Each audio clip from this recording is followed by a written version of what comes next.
অনেক তো খেলাম, ডিমের কষা, ডিমের কারি, ডিমের কোরমা, দহি ডিম, অনেক কিছুই। তবে আজকে যেরকম করে বাড়িতে ছোটোবেলা থেকে খেয়ে এসেছি মায়ের হাতের আলু দিয়ে ডিমের ঝোল, সেটাই আজকে রান্না করব। সবার প্রথমে ডিমগুলোকে খুব ভালো করে সেদ্ধ করে নিয়েছি, তারপর খোসা ছাড়িয়ে গায়ে ছোট ছোট কাট লাগিয়ে রেখেছিলাম। এবার কড়াটা বসিয়ে দিয়ে খুব ভালো করে গরম করে তাতে দিয়ে দিলাম সর্ষের তেল।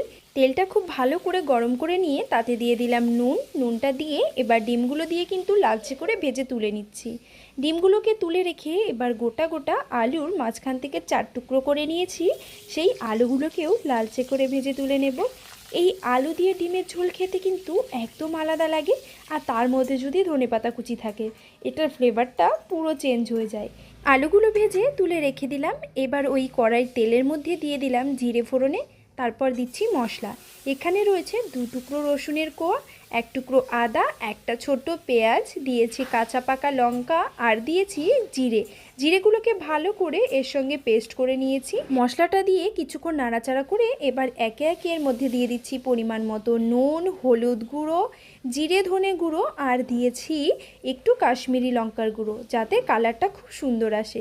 দিয়ে খুব ভালো করে ঢাকা দিয়ে দিয়ে কষাবো যতক্ষণ না মশলা থেকে কাঁচা গন্ধ যাচ্ছে।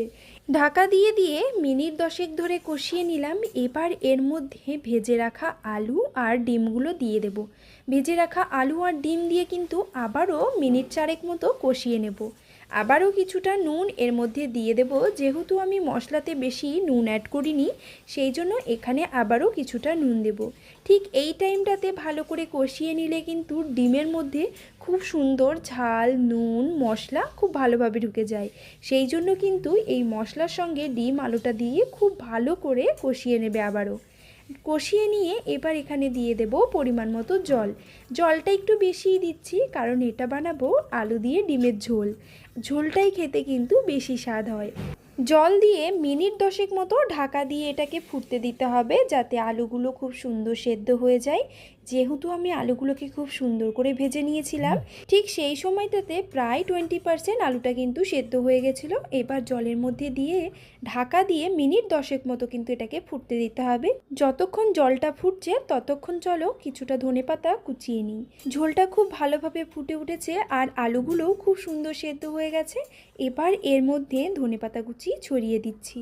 চাইলে এখানে একটু কসুরি মেথিও অ্যাড করতে পারো। ধনেপাতা দেওয়াতেই এর ফ্লেভারটা কিন্তু একদম চেঞ্জ হয়ে গেছে। আবারও মিনিট 2 মতো ফুটিয়ে নিয়ে এটা নামিয়ে নিয়ে গরম গরম ভাতের সঙ্গে খেয়ে দেখো, এত ভালো লাগে। এই আলু ডিমের ঝোল বাড়িতে কিন্তু একবার অবশ্যই ট্রাই করো।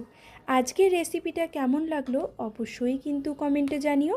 ভালো লাগলে লাইক করো, শেয়ার করো, আর সাবস্ক্রাইব করো। যারা আমার ফেসবুক পেজ থেকে দেখছো তারা অবশ্যই ফলো করবে। আরও নতুন নতুন রেসিপি পেতে কমেন্টে জানাতে ভুলো না। নতুন কী কী রেসিপি রান্না করা যেতে পারে কমেন্টে জানিও, সেগুলো চেষ্টা করে দেখব। টাটা, চলে আসবো আবারও নতুন একটা রেসিপি নিয়ে।